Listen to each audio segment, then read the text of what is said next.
What up mga bossing? Share ko lang po yung ilang mga balloon mollies natin. Nasa ilalim, ayaw magpakita.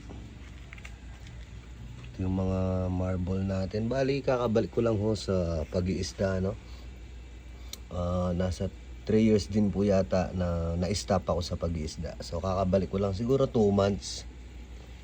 Pagkakaalam ko, nag-start ako by January, hindi.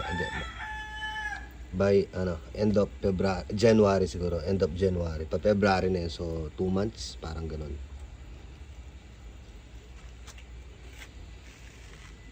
Okay. Hindi ako makapagpakita ng maraming klase mga bossing. Yung mga Pikachu natin. Kaso hindi pa nabibreed yan. Wala nakatago. Ay magpakita, mag-showcase. Diba? I-reflect. Naman yung mga Sakura. Try ng black. BKBM. Try ng Sakura na may ayan, normal naman, may naglalabas na marble. Siguro throwback yan. Ito mga BKBM din. At mga ilang PKBM and marbles. At veil tail na choco marble. And Paris lang sila. And PKBM. Ito naman yung Jubies and young breeder natin na tricolored, saka may mga nakahalong Sakura dito, at saka ang tawag doon, copper, choco copper. Ito naman yung mga lalagyan ng mga male, sana mga tomboy or shimmer. Dahil nagre-reflect yung sensya na po. Medyo kakaayos lang ng mga pond natin. Wala, nag-update lang. Trip lang naman. Wala pang laman yung iba. Magkakatanim-tanim na rin ho tayo ulit. Walang laman. Lalagay tayo ng fry ng dyan. Anong pangalan nun? Balloon mollies. Dalawa na yan. Ito naman, fry ng mga goldfish natin. Ryukin.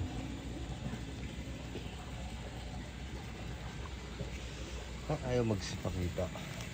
Wala, nahiya ba kayo? Wala, ayaw magpakita. Sorry. Ito, kaka-repair ko lang kanina na ito. Hindi ko alam kung paano siya nabuto sa inyo. May durog na po.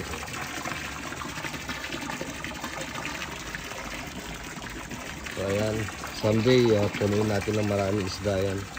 Sa ngayon, tsaga-tsaga muna tayo sa breeding. Back to zero kasi ako eh. So ayun lang po, na-share ko lang mga bossing yung ating munting isdaan. Soon mag-update ako ng pag nag-select na tayo ng good qualities dito sa mga to. Mag-update tayo. Pipili tayo ng mga magaganda na pwedeng i-groom.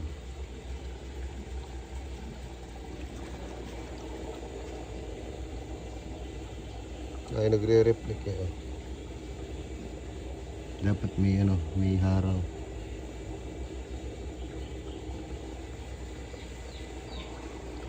So, ayun lamang po mga bossing. Hanggang dito lang muna.